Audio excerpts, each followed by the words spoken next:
Hello दोस्तों, स्वागत है आपका घटना चक्र जी के चैनल पर। आज का वीडियो रहेगा करंट अफेयर से रिलेटेड।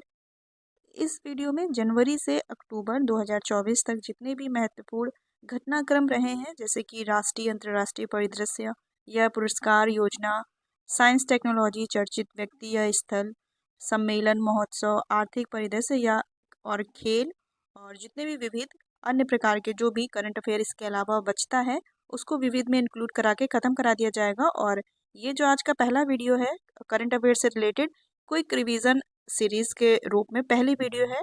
और ये वीडियो आने वाले सभी एग्ज़ाम के लिए पिछले 10 माह का करंट अफेयर इसमें इंक्लूड रहेगा। इस तरह से आपके एग्ज़ाम तक ऐसी ही सीरीज़ आती रहेंगी।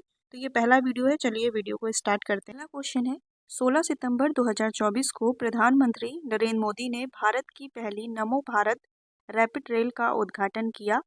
यह रैपिड रेल कहां से कहां तक परिचालित है? तो नरेंद्र मोदी जी द्वारा सितंबर 2024 में भारत की पहली नमो भारत रैपिड रेल का उद्घाटन किया गया। और ये कहां से कहां तक चली? तो अहमदाबाद और भुज के बीच में। ऑप्शन नंबर ए इसका करेक्ट हो जाएगा। और इसका जब उद्घाटन हुआ उससे पहले इसका नाम वंदे मेट्रो था। उद्घाटन से कुछ समय पहले ही इस ट्रेन का नाम नमो भारत रैपिड रखा गया। ऑप्शन नंबर इसका ए करेक्ट है। और जो ये आज का वीडियो है इसमें राष्ट्रीय और अंतर्राष्ट्रीय परिदृश्य से रिलेटेड आपको सारी महत्वपूर्ण चीज़ें देखने को मिलेगी। इसी तरह क्रम से आपके फिर पुरस्कार और फिर जो और भी घटनाक्रम से रिलेटेड जितने भी टॉपिक हैं सारे कंप्लीट हो जाएंगे। नेक्स्ट क्वेश्चन देखेंगे। दूसरा है, 21 से 23 सितंबर तक चौथे क्वाड्स लीडर शिखर सम्मेलन 2024 का आयोजन कहाँ पर किया गया? तो ये चौथे क्वाड लीडर शिखर सम्मेलन 2024 का आयोजन किया गया संयुक्त राज्य अमेरिका में। ऑप्शन नंबर ए इसका करेक्ट है। क्वाड क्या है? तो क्वाड QUAD, क्वाड ये इसका शॉर्ट नेम है। इसका पूरा नाम है क्वाड्रिलेटरल सिक्योरिटी डायलॉग या हिंदी में चतुर्भुज सुरक्षा वार्ता। ये 4 देशों का समूह है जिसमें भारत है, ऑस्ट्रेलिया है, जापान है। भारत, ऑस्ट्रेलिया, जापान और अमेरिका, इसमें 4 देश शामिल हैं। फिर नेक्स्ट क्वेश्चन है, तीसरा वर्ल्ड फूड इंडिया 2024 का आयोजन नई दिल्ली में किया गया जिसमें भागीदारी देश रहे। तीसरा वर्ल्ड फूड इंडिया 2024 का आयोजन नई दिल्ली में किया गया। इसमें जो भागीदार देश रहे ये वियतनाम और ईरान दोनों थे। ऑप्शन नंबर इसका सी करेक्ट है। और ये नई दिल्ली में भारत मंडपम में हुआ था इसका आयोजन। फिर नेक्स्ट क्वेश्चन है, सितंबर 2024 में केंद्रीय मंत्रिमंडल ने मिशन मौसम को स्वीकृति प्रदान की गई। मिशन मौसम को स्वीकृति प्रदान की गई। इस मिशन के संबंध में निम्न में से कथनों पर विचार कीजिए। ऐसे भी क्वेश्चन एग्जाम में बनते हैं। यूपी पीसीएस और आरओ एग्जाम में ऐसे क्वेश्चन जरूर देखने को मिलते हैं। तो इसमें मिशन मौसम के विषय में पता होना चाहिए, फिर ही सारे ऑप्शन सही हो पाएंगे। ऑप्शन सारे पढ़ते हैं। यह अगले 2 वर्षों के लिए मिशन मौसम को स्वीकृति दी गई है। दूसरा है, इस अवधि के लिए इस मिशन हेतु परिव्यय राशि 2000 करोड़ रुपए है। फिर है, मुख्य रूप से यह मिशन पृथ्वी विज्ञान मंत्रालय द्वारा कार्यान्वित किया जाएगा।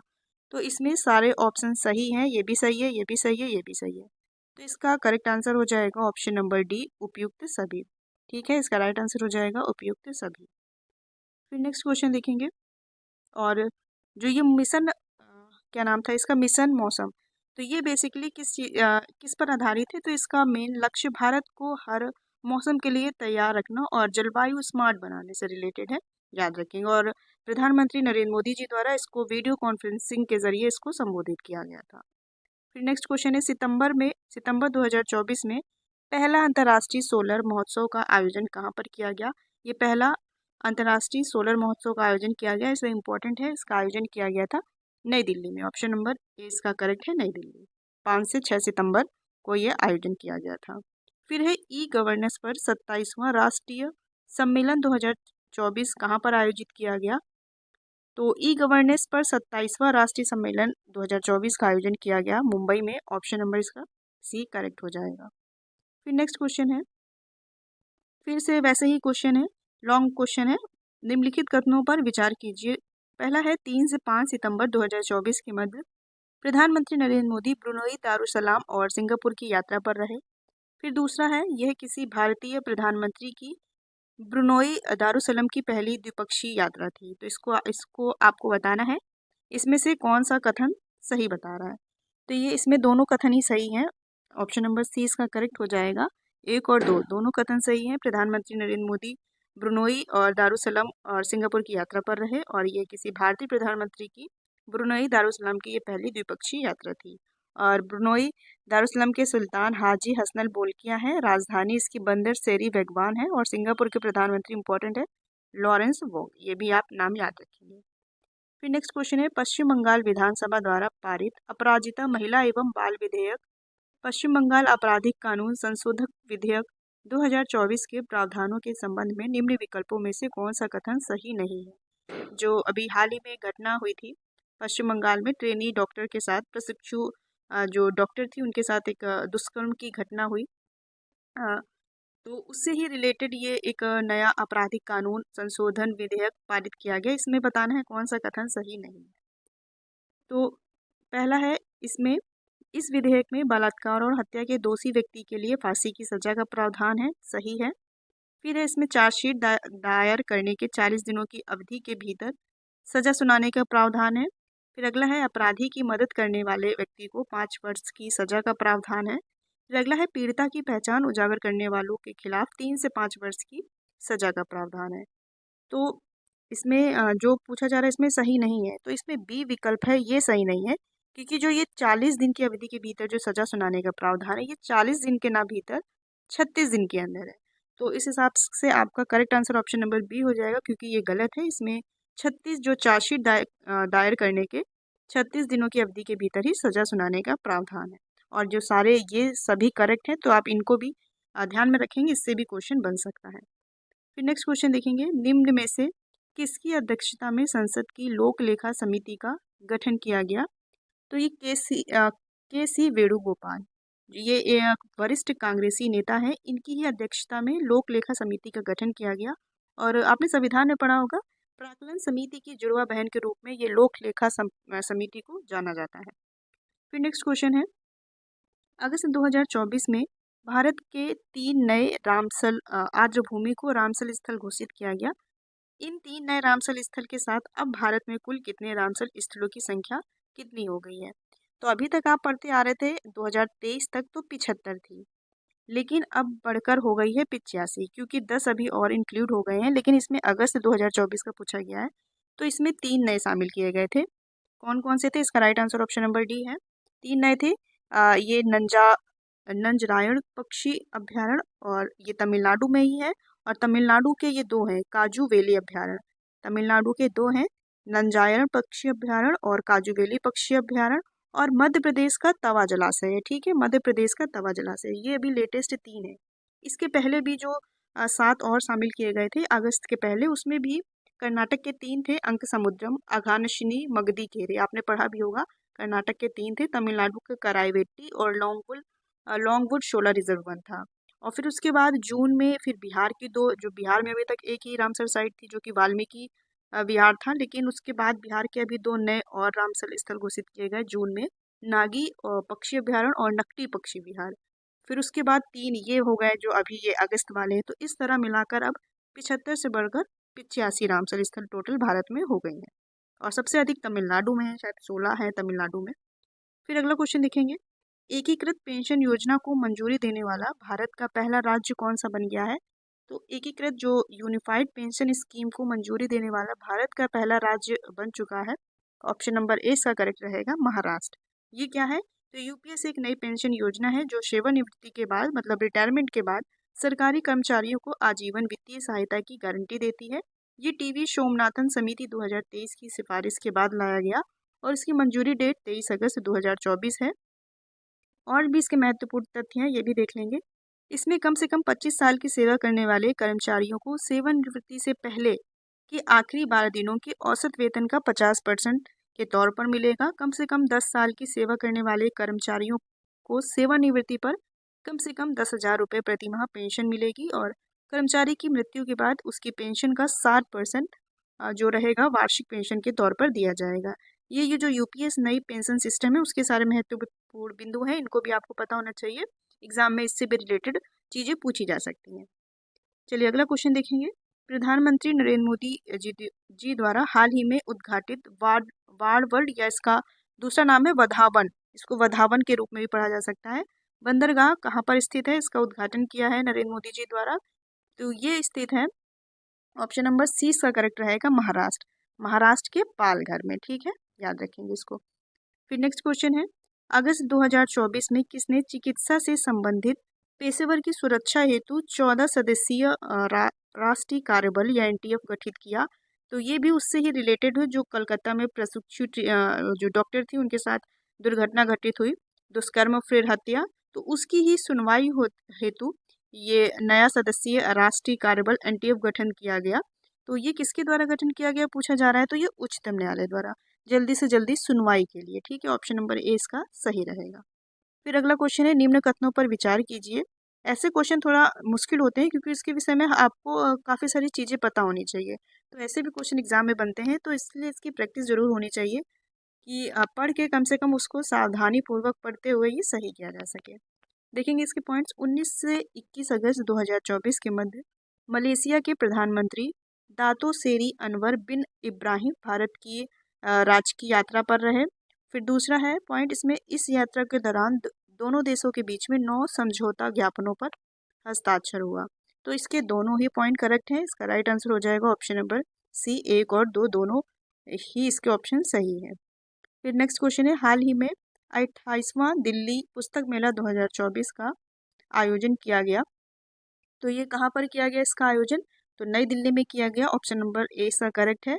दिल्ली पुस्तक 28वां दिल्ली पुस्तक मेला तो नई दिल्ली में ही होगा। और इसका विषय इंपॉर्टेंट है, भारतीय पुस्तकों का वैश्विक प्रभाव। क्या था इसका थीम, भारतीय पुस्तकों का वैश्विक प्रभाव। फिर नेक्स्ट क्वेश्चन है, निम्न कथनों पर विचार कीजिए।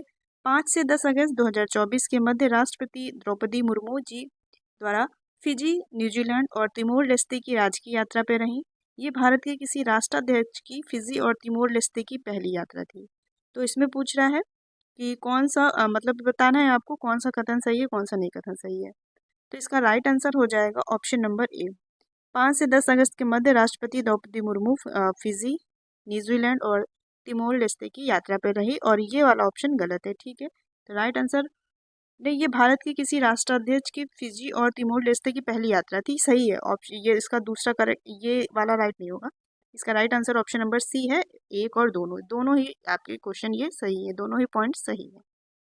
फिर इसमें कुछ इंपॉर्टेंट चीज़ें हैं। फिजी यात्रा के दौरान राष्ट्रपति द्रौपदी मुर्मू को फिजी का सर्वोच्च जो नागरिक सम्मान है companion of the order of Fiji, क्या है, companion of the order of Fiji से सम्मानित किया गया। और तिमोर लेस्ते की यात्रा के दौरान इन्हें तिमोर लेस्ते का सर्वोच्च सम्मान the grand collar of the order of Timor Leste से सम्मानित किया गया। ये तो दो हो गए। फिर ये एक अलग से है, इसमें ये मार्च में जब मॉरिशस की यात्रा पर थी, तो इस यात्रा के दौरान जो मॉरिशस विश्वविद्यालय द्वारा इन्हें डॉक्टर ऑफ सिविल लॉ की मानद उपाधि से भी सम्मानित किया गया। ये भी इम्पोर्टेंट है, याद रखेंगे इसको। फिर नेक्स्ट है, डिजिटल शक्ति केंद्र का उद्घाटन किसके द्वारा किया गया। तो डिजिटल शक्ति केंद्र का उद्घाटन किया गया था रेखा शर्मा जी द्वारा, जो कि राष्ट्रीय महिला आयोग की अध्यक्ष थी, तत्कालीन अध्यक्ष थी। लेकिन जो वर्तमान में है ये विजय किशोर राहटकर करके हैं, जो वर्तमान में है अब राष्ट्रीय महिला आयोग की अध्यक्ष। तो जब थी तब रेखा शर्मा थी, उन्होंने किया था। वर्तमान में कौन है, विजय किशोर राहटकर। ठीक है, याद रखेंगे। फिर नेक्स्ट क्वेश्चन देखेंगे, सिक्किम के नए राज्यपाल कौन नियुक्त हुए हैं। तो सिक्किम के नए राज्यपाल ओम प्रकाश माथुर हैं, याद रखेंगे। और जो अन्य और भी नियुक्त किए गए थे तभी साथ में, तो ये सारे हैं, आप सारे याद रखेंगे। एक दो कम से कम 4-5 याद रखेंगे, कुछ नेग्लेक्ट हो जाएंगे। ये नई नियुक्तियां थी तो इसलिए आपको पता होना चाहिए। फिर नेक्स्ट क्वेश्चन है, जुलाई 2024 में द्वितीय राष्ट्रीय शल्य संगोष्ठी सौस्त्रम कहाँ पर आयोजित किया गया। तो यह आयोजित किया गया नई दिल्ली में, ऑप्शन नंबर सी इसका करेक्ट है। और जो शल्य चिकित्सा के जनक सौस्त्रत की जयंती जो हुई थी 15 जुलाई को, तभी ये जो शल्य संगोष्ठी सौस्त्रतम है इसको आयोजन किया गया था। कहाँ पर, नई दिल्ली में। शल्य चिकित्सा के जनक थे। फिर है, मोहिद्दीन अहोम राजवंश की माउंट तबन के संबंध में निम्न कथनों पर विचार कीजिए। जुलाई 2024 को मोहिद्दीन अहोम राजवंश की माउंट दफन प्रणाली को यूनेस्को की विश्व विरासत सूची में शामिल करने की घोषणा की गई। दूसरा है, ये यूनेस्को की विश्व विरासत सूची में शामिल भारत की 44वीं संपत्ति है। आपको इसमें बताना है कौन सा कथन इसमें सही है। तो इसमें जो कथन सही है, पहला कथन सही है, अहोम जो असम में मोहिद्दीन राजवंश की एक नई माउंट, सबसे पुरानी, मतलब नई नहीं सबसे पुरानी ये माउंट दफन प्रणाली है, जो कि यूनेस्को द्वारा इसको विश्व विरासत सूची में शामिल किया गया असम में। और ये भारत की 44वीं संपत्ति नहीं है, ये भारत की 43वीं संपत्ति यूनेस्को द्वारा जो विश्व धरोहर सूची 43वीं संपत्ति है। तो इसका ऑप्शन करेक्ट हो जाएगा ऑप्शन नंबर ए। फिर अगला क्वेश्चन देखेंगे, Indo Pacific economic framework for prosperity ने किस देश की आपूर्ति श्रृंखला परिषद का उपाध्यक्ष चुना गया है? तो चुना गया है भारत को। किसके लिए? ये जो हिंद प्रशांत आर्थिक ढांचे के रूप में देश की अगले 2 सालों के लिए, कितने सालों के लिए? 2 सालों के लिए भारत को इसका परिषद का उपाध्यक्ष चुना गया है। अगला क्वेश्चन है, बिम्स्टेक के विदेश मंत्रियों का दूसरा सम्मेलन 2024 कहाँ पर आयोजित किया गया? तो ये आयोजित किया गया नई दिल्ली में। ऑप्शन नंबर ए करेक्ट है। बिम्स्टेक क्या है? ये बंगाल की खाड़ी के आसपास के देशों का एक क्षेत्रीय संगठन है। इसका फुल फॉर्म अक्सर एग्जाम में पूछा जाता है। इसको देख लेंगे। बिम्स्टेक का स्थापना वर्ष 1997 है और इसका मुख्यालय ढाका में है। बांग्लादेश की राजधानी ढाका में है। फिर नेक्स्ट क्वेश्चन है, और इसमें जो बिम्स्टेक के ये 7 देश भी हैं, इनको भी, इसका भी आपसे नाम कभी कभी पूछ लिया जाता है, कौन कौन से शामिल है कौन से नहीं। तो बिम्स्टेक में जो शामिल जो सदस्य देश हैं इनको याद रखेंगे। फिर उत्तर प्रदेश सरकार ने हाथरस हादसे की जांच हेतु किसकी अध्यक्षता में एक न्यायिक जांच आयोग का गठन किया? जो हाथरस में कांड हुआ था जिसमें प्रवचन के दौरान एक भगदड़ मची थी, उस हादसे के दौरान, हाथरस हादसे के दौरान एक न्यायिक जांच का आयोग का गठन किया गया था। किसकी अध्यक्षता में? तो राइट आंसर हो जाएगा इसका ऑप्शन नंबर सी, न्यायमूर्ति ब्रजेश कुमार श्रीवास्तव। ये इलाहाबाद हाईकोर्ट के पूर्व न्यायाधीश है। क्या नाम है इनका? ब्रजेश कुमार श्रीवास्तव की अध्यक्षता में। फिर नेक्स्ट है, जुलाई 2024 में किस देश की यात्रा के दौरान प्रधानमंत्री नरेंद्र मोदी को the order of Saint Andrew the apostle से सम्मानित किया गया? तो ये सम्मानित किया गया ऑस्ट्रिया के। ठीक है, ऑप्शन नंबर इसका डी करेक्ट रहेगा, ऑस्ट्रिया के। और फिर जब मार्च 2024 में भूटान यात्रा के दौरान भूटान का सर्वोच्च नागरिक पुरस्कार था order of the Druk Gyalpo. क्या है? Order of the Druk Gyalpo से सम्मानित किया गया। दोनों ही याद रखेंगे।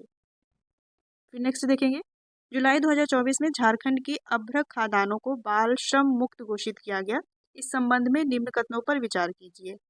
तो इसमें पॉइंट पढ़ेंगे। इस दौरान राष्ट्रीय बाल अधिकार संरक्षण आयोग ने झारखंड की अभ्रक खादानों को बाल श्रम मुक्त घोषित किया गया। फिर है NCPCR के अध्यक्ष प्रियांक कानूनगो है ने घोषणा की कि यह देश में अभ्रक खनन में बाल श्रम की आपूर्ति श्रृंखला को खत्म करने का पहला प्रयास है। तो इसमें कौन सा कथन सही है? तो इसमें दोनों ही कथन सही हैं जो लिखे हुए हैं। तो राइट आंसर हो जाएगा ऑप्शन नंबर सी, 1 और 2, दोनों कथन इसका सही है। फिर अगला क्वेश्चन है, स्टील स्लैग रोड पर पहला अंतर्राष्ट्रीय सम्मेलन 2024 का आयोजन कहाँ पर किया गया? तो ये किया गया नई दिल्ली में। ऑप्शन नंबर इसका डी करेक्ट है।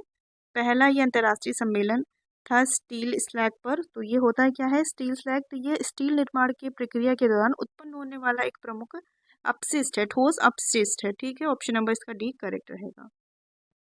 फिर नेक्स्ट क्वेश्चन है, निम्न कथनों पर विचार कीजिए। जून 2024 में 64वीं अंतर्राष्ट्रीय चीनी संगठन ISO परिषद की जो बैठक नई दिल्ली में आयोजित हुई। यहाँ पर नई दिल्ली है, ठीक है, नई दिल्ली में आयोजित हुई।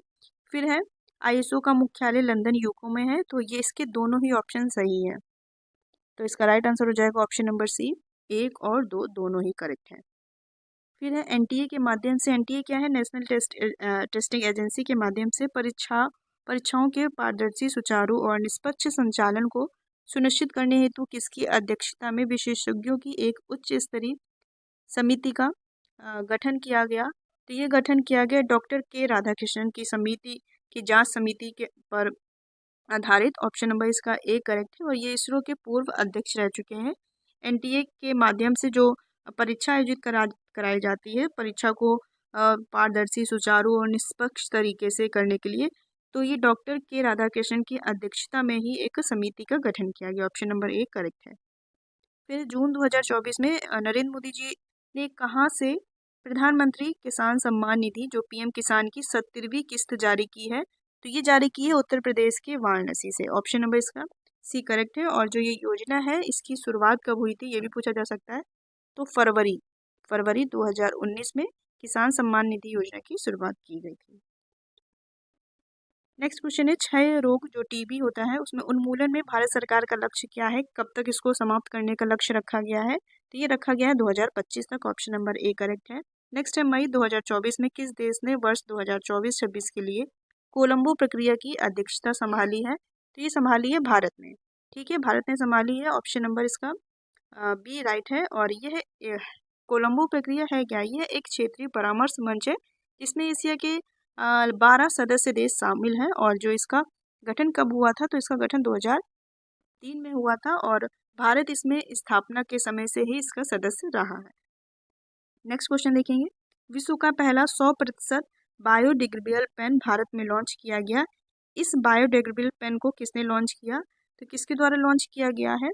तो सौरभ एच मेहता, दिल्ली के हैं सौरभ एच मेहता, इनके द्वारा। नेक्स्ट क्वेश्चन है, भारतीय सेना को किसने पहली हाइड्रोजन बस सौंपा है? तो किसने सौंपा है? तो सौंपा है इंडियन ऑयल कॉरपोरेशन लिमिटेड ने। भारतीय सेना को अपनी पहली हाइड्रोजन बस को सौंपा है इंडियन ऑयल कॉरपोरेशन लिमिटेड ने। फिर नेक्स्ट क्वेश्चन है, हाल ही में दूरदर्शन किसान डीडी किसान ने एआई एंकर, एआई कृष और एआई भूमि लॉन्च किया है। ये एंकर देश विदेश की कितनी भाषाओं में बात कर सकते हैं? तो ये देश विदेश की लगभग 50 भाषाओं में बात कर सकते हैं। ठीक है, राइट आंसर इसका ऑप्शन नंबर डी है, 50। ये एंकर न्यूज पढ़ सकते हैं बिना रुके, 24 अधिकतर घंटे मतलब ये पढ़ सकते हैं। किन भाषाओं में? 50 भाषाओं में। फिर है 10वां विश्व जल मंच 2024 कहाँ पर आयोजित किया गया? तो ये किया गया इंडोनेशिया बाली में, ऑप्शन नंबर ए करेक्ट है। और इसका मुख्य विषय देख लेंगे, साझा समृद्धि के लिए जल इसकी थीम थी। फिर अगला क्वेश्चन देखेंगे, इंडिया स्किल 2024 से संबंधित निम्न कथनों पर विचार कीजिए। कथन है, यह भारत की सबसे बड़ी कौशल प्रतियोगिता थी, यह है। और दूसरा है, इसका आयोजन 15 से 19 मई 2024 के मध्य नई दिल्ली में किया गया। तो दोनों ही करेक्ट ऑप्शन है इसके। तो इसका राइट आंसर हो जाएगा ऑप्शन नंबर सी, एक और दोनों सही है। फिर है, सौर ऊर्जा उत्पादक देशों में भारत का कौन से स्थान पर है? मतलब किस क्रम पर भारत को स्थान मिला है सौर ऊर्जा उत्पादन में? तो राइट आंसर इसका ऑप्शन नंबर सी, तीसरे में है भारत का स्थान सौर ऊर्जा उत्पादक देशों में। पहले पे चीन है, दूसरे पे अमेरिका, फिर भारत। आप 3 याद रखेंगे। चौथे पे जापान है, 5वें पे जर्मनी। फिर है, भारतीय राष्ट्रीय अभिलेखागार ने रफ़ी अहमद किदवई के निजी दस्तावेज संग्रह का अधिग्रहण किया है। और रफ़ी अहमद किदवई का जन्म बाराबंकी जिले के किस गांव में हुआ था? तो जो रफ़ी अहमद किदवई है, ये स्वतंत्रता के समय महत्वपूर्ण हिस्सा लिया इन्होंने। और इनका पूछ रहा है जन्म बाराबंकी जिले में हुआ, और बाराबंकी के किस गांव में हुआ पूछ रहा है। तो बाराबंकी में एक स्थान है, जगह है मसौली, यहाँ पर हुआ। और जो ये इसमें लिखा हुआ है, इसमें पंडित जवाहरलाल नेहरू के साथ इन्होंने कई कार्य किए स्वतंत्रता के समय। तो जो आने वाली पीढ़ी के लिए इनके कुछ निजी जो दस्तावेज हैं, ये अब इस अभिलेखागार में सुरक्षित रखे जाएंगे, जिससे कि भावी जो पीढ़ी है ये देखेगी, समझेगी। इन सब चीज़ों के लिए इसका संग्रह का जो दस्तावेज है, इसका अधिग्रहण किया गया है। फिर है, केंद्र सरकार ने अडानी के विंझिजम पोर्ट को भारत के पहले ट्रांसशिपमेंट पोर्ट के रूप में संचालित करने की मंजूरी प्रदान की है। जो ये विंझिजम पोर्ट है, ये भारत के किस राज्य में स्थित है? तो ये स्थित है केरल में। ऑप्शन नंबर सी इसका करेक्ट है, केरल में है। अगला क्वेश्चन है, किस संगठन ने जलवायु रणनीति 2030 दस्तावेज को लॉन्च किया है? तो किस संगठन ने किया है? तो इसका राइट आंसर हो जाएगा ऑप्शन नंबर बी, नाबार्ड ने किया है। ठीक है, ये जलवायु रणनीति 2030 है, जलवायु से संबंधित योजनाओं से संबंधित है। इस दस्तावेज को लॉन्च किया है नाबार्ड के द्वारा। फिर है, निम्न कथनों पर विचार करना है। और अप्रैल 2024 में भारत निर्वाचन आयोग द्वारा लोकसभा चुनाव 2024 में पहली बार घर पर मतदान की सुविधा का शुभारंभ किया गया, ये करेक्ट है। फिर ये सुविधा 80 वर्ष से अधिक उम्र के बुजुर्ग मतदाताओं के लिए शुरुआत की गई। तो ये गलत है, क्योंकि ये 80 वर्ष से नहीं, ये 85 वर्ष के जो से अधिक जो बुजुर्ग हैं, उन मतदाताओं के लिए ये शुरू की गई। तो इसका राइट आंसर हो जाएगा ऑप्शन नंबर ए, केवल एक करेक्ट है। अगला क्वेश्चन देखेंगे, मार्च 2024 में किस देश का पहला ऑयल पाम प्रोसेसिंग संयंत्र शुरू किया गया? तो ये कहाँ पर शुरू किया गया? तो करेक्ट आंसर इसका हो जाएगा option number B, Arunachal Pradesh में। जो ऑयल पाम है प्रोसेसिंग, ये क्या है, मतलब ये ताड़ का पेड़ जो होता है उसके फलों से संबंधित ये ऑयल पाम है, ये प्रोसेसिंग संयंत्र शुरू हुआ है अरुणाचल प्रदेश में। फिर नेक्स्ट है मार्च 2024 में वैश्विक आध्यात्मिक महोत्सव का आयोजन कहाँ पर किया गया। तो ये इस महोत्सव का आयोजन किया गया हैदराबाद में कान्हा शांति वनम में इसका आयोजन किया गया वैश्विक आध्यात्मिक महोत्सव का। और इसका विषय inner peace to world peace इसका विषय रहा है। फिर प्रधानमंत्री ने किस स्थान पर कोचरब आश्रम का उद्घाटन किया है। तो कोचरब आश्रम का उद्घाटन किया है, ऑप्शन नंबर ए करेक्ट है, साबरमती गुजरात में। नेक्स्ट है मार्च 2024 में भारत का पहला इंडोर एथलेटिक्स केंद्र और इंडोर जली केंद्र का उद्घाटन किस राज्य में किया गया है। ये किया गया उड़ीसा में, और उड़ीसा में कलिंग स्टेडियम में, ठीक है, कलिंग स्टेडियम में किया गया है। फिर नेक्स्ट क्वेश्चन है सुदर्शन सेतु के संबंध में विकल्प में से कौन सा कथन सही नहीं है। तो सुदर्शन ऑप्शन पढ़ेंगे इसमें, 25 फरवरी 2024 को गुजरात में प्रधानमंत्री नरेंद्र मोदी ने सुदर्शन सेतु का उद्घाटन किया। फिर यह सेतु ओखा मुख्य भूमि और बेट द्वारका द्वीप को जोड़ेगा, ये भी सही है। इस पुल की लंबाई 3.25 किलोमीटर है, ये गलत है क्योंकि इसकी लंबाई 2.32 किलोमीटर है, ठीक है, कितनी है फिर से लिख दे रहे, 2.32 किलोमीटर है, तो ये वाला ऑप्शन गलत हो जाएगा। और यह सेतु देश का सबसे लंबा केबल आधारित सेतु है, तो ये भी सही है। तो इसका सही जो नहीं था वो था ऑप्शन नंबर सी। फिर है किस राज्य का एक पृथक विभाग सुशासन एवं अभिसरण विभाग का गठन किया गया है। तो ये कहाँ का विभाग है, किस राज्य का है, तो ये विभाग है छत्तीसगढ़ का, ऑप्शन नंबर ए इसका करेक्ट है, छत्तीसगढ़।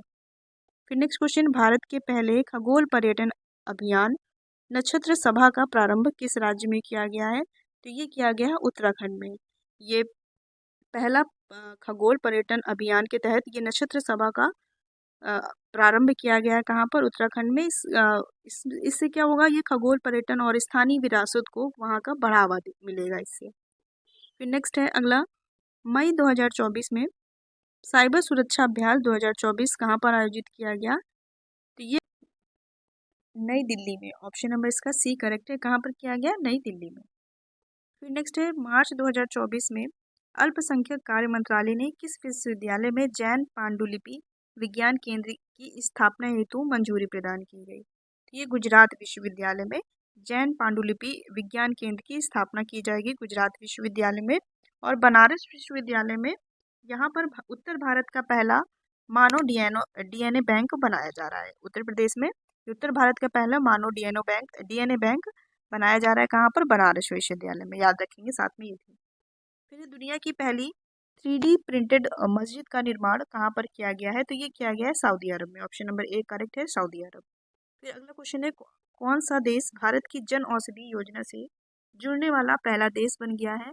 तो ये देश बन गया है, ऑप्शन नंबर इसका करेक्ट हो जाएगा सी, ऑस्ट्रेलिया। कौन सा देश बन गया है, ऑस्ट्रेलिया।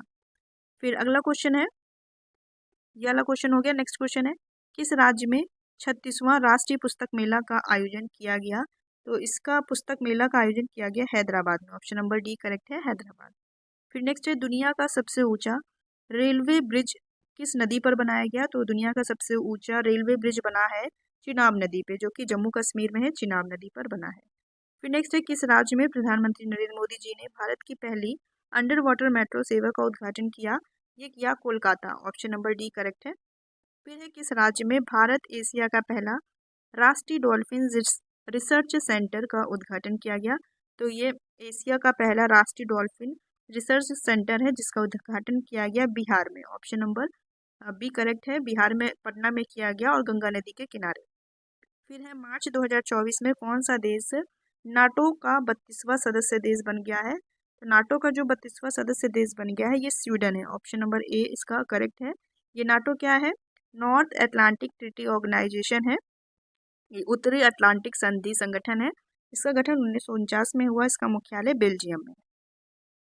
फिर है हाल ही में बिचोम किस राज्य का 27वां जिला बना है। तो बिचोम बना है 27वां जिला अरुणाचल प्रदेश का, ऑप्शन नंबर सी इसका करेक्ट है।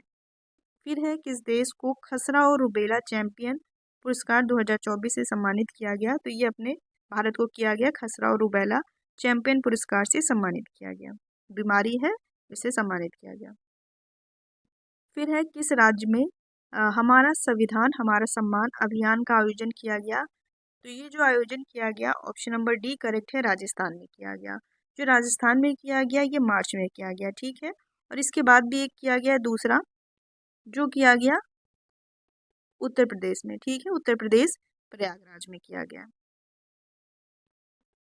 फिर अगला क्वेश्चन देखेंगे, प्रधानमंत्री नरेंद्र मोदी द्वारा कहाँ पर भारत के सबसे लंबे समुद्री पुल अटल सेतु अटल बिहारी वाजपेयी सेवरी निहाया सेवा का उद्घाटन किया गया? तो कहाँ पर उद्घाटन किया गया? मुंबई में। ऑप्शन नंबर इसका बी करेक्ट है। और मुंबई ट्रांस हार्बर लिंक यह इसका पुराना नाम है और अटल सेतु के नाम से जाना जाता है। और इसकी लंबाई कितनी है? 21.8 किलोमीटर लंबाई है। और इसके साथ ये दूसरा पॉइंट भी याद रखेंगे, भारत की सबसे लंबी रेलवे सुरंग परिवहन सुरंग जो है ये T20 नाम से ये पीर पांजाल रेलवे सुरंग है। और ये उधमपुर श्रीनगर से बारामूला रेल लिंक है। ये भारत की सबसे लंबी रेलवे सुरंग है, ठीक है। और इसकी कितनी लंबाई है? 12.44 किलोमीटर। फिर नेक्स्ट क्वेश्चन है, हाल ही में कौन सा दक्षिण पूर्व एशियाई देश समलैंगिक विवाह विधेयक को मान्यता देने वाला पहला देश बन गया है? तो ये देश बन गया है ऑप्शन नंबर इसका सी करेक्ट हो जाएगा, थाईलैंड, ठीक है। ये दक्षिण पूर्वी एशिया का ये एशियाई देशों का ये समलैंगिक विवाह को मान्यता देने वाला पहला देश बन गया है। ऑप्शन नंबर इसका सी करेक्ट है, थाईलैंड। फिर नेक्स्ट क्वेश्चन देखेंगे, फरवरी 2024 में पीएम नरेंद्र मोदी जी द्वारा किस राज्य में लचित बोरफुकान की 125 फीट ऊंची कांसे की प्रतिमा का अनावरण किया गया? तो ये अनावरण किया गया असम में। असम में किया गया। और जो ये लचित बोरफुकान है ये असम के बहुत पुराने सेनापति और एक महान योद्धा रहे। अगला क्वेश्चन देखेंगे, भारत का सबसे ऊंचा मौसम टावर का उद्घाटन कहाँ पर किया गया? तो भारत का सबसे ऊंचा मौसम टावर का उद्घाटन किया गया मध्य प्रदेश में। और ये लगभग 72 मीटर ऊंचा है। और ये क्यों उद्घाटन मतलब क्यों इसका उद्घाटन किया गया? ये मौसम टावर जैसे कि मौसम ऊंचाई पे जाकर मौसम की स्थिति को देखना, मौसम को ट्रैक करना, उससे संबंधित टावर है। फिर नेक्स्ट है, पृथ्वी के सबसे जो दूरस्थ बिंदु है निमो तक पहुंचने वाले दुनिया के पहले व्यक्ति क्रिस ब्राउन बन गए हैं, जिनका संबंध किस देश से है? तो इनका संबंध है अमेरिका से। ऑप्शन नंबर बी करेक्ट है। पृथ्वी का जो सबसे दूरस्थ बिंदु है निमो, दूरस्थ पॉइंट निमो है। और पहुंचने वाले व्यक्ति बन गए क्रिस ब्राउन और ये अमेरिका से संबंधित हैं। और ये दक्षिण प्रशांत महासागर में न्यूजीलैंड और चिली के बीच स्थित है। क्या ये निमो पॉइंट, ठीक है। और ये इन्होंने 20 मार्च 2024 को ये उपलब्धि हासिल की। फिर नेक्स्ट है, जुलाई 2024 को कौन सा देश एससीओ संघाई सहयोग संगठन का 10वां पूर्ण सदस्य देश बन गया? तो ये सदस्य देश बन गया है Belarus. Option number B correct है, बेलारूस। संघाई क्या है एससीओ? तो संघाई कॉरपोरेशन ऑर्गेनाइजेशन है। इसकी स्थापना जून 2001 स्थापना वर्ष है। इसमें सदस्य ये देश हैं, नवीनतम ये है। और एससीओ का शिखर सम्मेलन जो अभी 2024 का बैठक हुई, सम्मेलन हुआ, ये हुआ अक्टूबर में। कब? तो मतलब कहाँ पर? इस्लामाबाद, ठीक है, पाकिस्तान की राजधानी इस्लामाबाद में। फिर नेक्स्ट है, मार्च 2024 में दुनिया के पहले ओम के आकार के मंदिर का उद्घाटन किया गया। तो ये कहाँ पर उद्घाटन किया गया? तो ये राजस्थान के पाली में। ऑप्शन नंबर इसका सी राइट है। नेक्स्ट है, निम्न में से कौन सा देश किस देश में दुनिया का सबसे ऊंचा राम मंदिर बनेगा? तो कहाँ पर दुनिया का सबसे ऊंचा राम मंदिर बनने जा रहा है? तो ये बनने जा रहा है ऑस्ट्रेलिया में। ऑप्शन नंबर डी करेक्ट है। ये लगभग 721 फुट ऊंचा राम मंदिर बनेगा ऑस्ट्रेलिया में। फिर नेक्स्ट है, समान नागरिक संहिता को लागू करने वाला भारत का तीसरा राज्य कौन सा बन गया है? तो यूसीसी को लागू करने वाला भारत का तीसरा राज्य बन गया है असम। ऑप्शन नंबर इसका सी करेक्ट है, असम। और जो पहला उत्तराखंड है, दूसरा गुजरात बना है और तीसरा बन गया है असम, ठीक है। गोवा पहले से ही समान नागरिक संहिता को उसमें वहाँ पर लागू है। फिर अगला क्वेश्चन है, भारत के रक्षा मंत्री राजनाथ सिंह ने किस राज्य में भारत के पहले सीडीएस जो कि दिव्यांगत विपिन रावत की प्रतिमा का अनावरण किया है? तो ये किया गया है उत्तराखंड में। ऑप्शन नंबर सी करेक्ट है।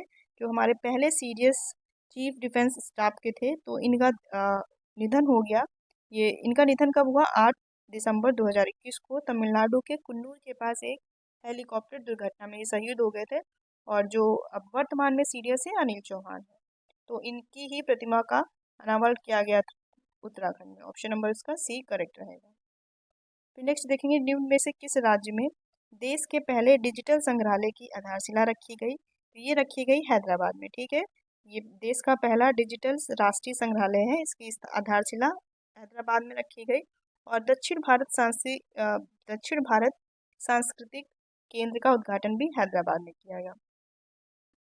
फिर है जाति आधारित जनगणना शुरू करने वाला भारत का दूसरा राज्य कौन सा बन गया है। तो जाति जनगणना शुरुआत करने वाला भारत का दूसरा राज्य बन गया है आंध्र प्रदेश। ऑप्शन नंबर इसका बी करेक्ट है। और पहला कौन सा था, बिहार था। फिर नेक्स्ट क्वेश्चन है अंतर्राष्ट्रीय सौर गठबंधन का 119वां सदस्य देश कौन सा बन गया है। तो जो ISA है इसका 119वां सदस्य देश बन गया है माल्टा। ऑप्शन नंबर ए इसका करेक्ट है, माल्टा। ISA का स्थापना वर्ष 2015 हो जाएगा और इसका मुख्यालय गुरुग्राम हरियाणा में है, भारत मतलब है। फिर है निम्न कथनों पर विचार कीजिए। रायसीना डायलॉग का नवा संस्करण 21 से 23 फरवरी 2024 तक नई दिल्ली में आयोजित किया गया। फिर है रायसीना डायलॉग भू राजनीति और भू अर्थशास्त्र पर भारत का एक प्रमुख सम्मेलन है। फिर है संस्करण में ग्रीस के प्रधानमंत्री किरियाकोस मित्सोताकिस मुख्य अतिथि के रूप में शामिल हुए थे। तो जो ये रायसीना डायलॉग है इसके संबंध में ये तीनों ऑप्शन जो तीनों पॉइंट दिए गए हैं ये सही है। तो इसका राइट आंसर हो जाएगा ऑप्शन नंबर बी करेक्ट हो जाएगा, उपयुक्त सभी। फिर अगला क्वेश्चन है भारत का पहला तांबे से बना राष्ट्रपिता महात्मा गांधी को समर्पित बापू टावर कहाँ पर स्थापित किया गया। तांबे से बना पहला ये बापू जी को समर्पित बापू टावर की स्थापना की गई, स्थापित किया गया।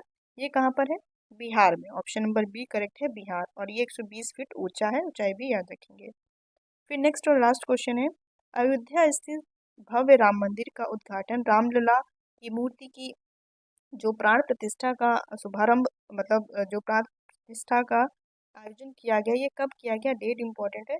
तो ये डेट है 22 जनवरी 2024। ये इसका करेक्ट ऑप्शन है। इससे रिलेटेड और भी महत्वपूर्ण फैक्ट है, इनको देख लेंगे।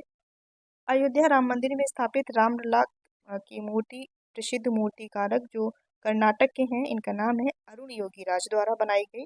और राम मंदिर के जो वास्तुकार थे ये चंद्रकांत बी सोमपुरा और उनके बेटे आशीष, आप इनका नाम याद रखेंगे, चंद्रकांत बी सोमपुरा। फिर इसी के दौरान ही प्राण प्रतिष्ठा के दौरान ही 42 दिवसीय महामंडल महोत्सव जो मंत्रों के उच्चारण के साथ हवन था ये शुभारंभ किया गया।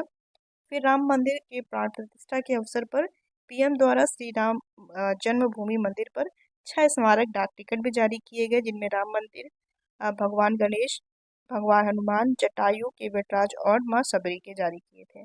और इसी के साथ ये भी याद रखेंगे यहाँ पर दुनिया का सबसे बड़ा ताला जो कि सत्य प्रकाश शर्मा द्वारा बनाया गया था और ये अलीगढ़ के रहने वाले थे, ये दुनिया का सबसे बड़ा ताला यहाँ पर लगाया गया था। तो ये राम मंदिर से रिलेटेड कुछ महत्वपूर्ण फैक्ट थे और ये हमारे 75 क्वेश्चन थे। जो अगला वीडियो रहेगा वो भी इसी एवरेज में क्वेश्चन रहेंगे, इसी से रिलेटेड अभी राष्ट्रीय और अंतर्राष्ट्रीय परिदृश्य से रिलेटेड अभी और भी क्वेश्चन बाकी हैं जो कि अगले वीडियो में कराए जाएंगे। मिलते हैं आपके साथ नेक्स्ट वीडियो में। बताइएगा दोस्तों वीडियो कैसा लगा और वीडियो अगर अच्छा लगा हो तो वीडियो को लाइक कीजिएगा।